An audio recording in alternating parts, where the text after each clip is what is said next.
अच्छा ये देखो, सम में क्या होता है, कॉम्बिनेशन ऑफ एरर में जब z is equal to a plus B है तो हमारा निकलता है मैक्सिमम एब्सोल्यूट एरर, और सम और डिफरेंस में ये होता है। लेकिन जब हम प्रोडक्ट का केस लेते हैं तो प्रोडक्ट एंड डिवीजन के केस में आपका मैक्सिमम रिलेटिव एरर आता है।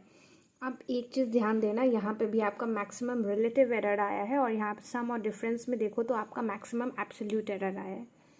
अब एक बात ध्यान दो कि जो बहुत सारे बच्चे कॉमन मिस्टेक कर देते हैं कि आपका डिवीजन में if z is equal to a by b then maximum relative error is delta z upon z, z it means the z also, different pronunciation, is equal to delta a upon a plus delta b upon b. Some student write minus.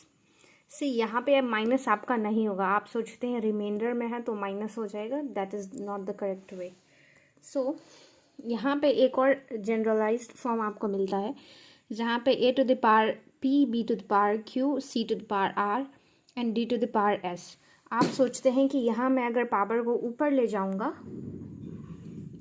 तो c will become c to the power minus r and d will become d to the power minus s.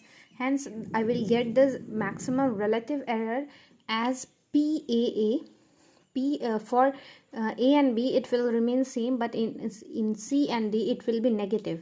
But this is not true. C and D will be also in the positive. Okay. सो अगर आपको maximum percentage error निकालना है तो आप क्या करेंगे, जो भी आपका रिलेटिव एरर या फिर एब्सोल्यूट एरर आपका आता है रिलेटिव एरर में, उसको आप 100 से मल्टीप्लाई कर देंगे इन ऑल द केसेस। अगर आप यहाँ 100 से मल्टीप्लाई करो, एक चीज़ देखो, अगर आप यहाँ 100 से मल्टीप्लाई करेंगे तो इसको भी मल्टीप्लाई करना पड़ेगा। एंड यू नो कि अगर बहुत सारे टर्म्स आपके प्लस में लिखे हुए हैं, अगर उसको आप होल ब्रैकेट को आप मल्टीप्लाई कर रहे हो तो इट मीन्स कि वो हर एक एलिमेंट से वो मल्टीप्लाई हो रहा है, that's why you are getting the percentage like this. Okay, so this is the most important questions from units and measurement chapter. So do revise this chapter.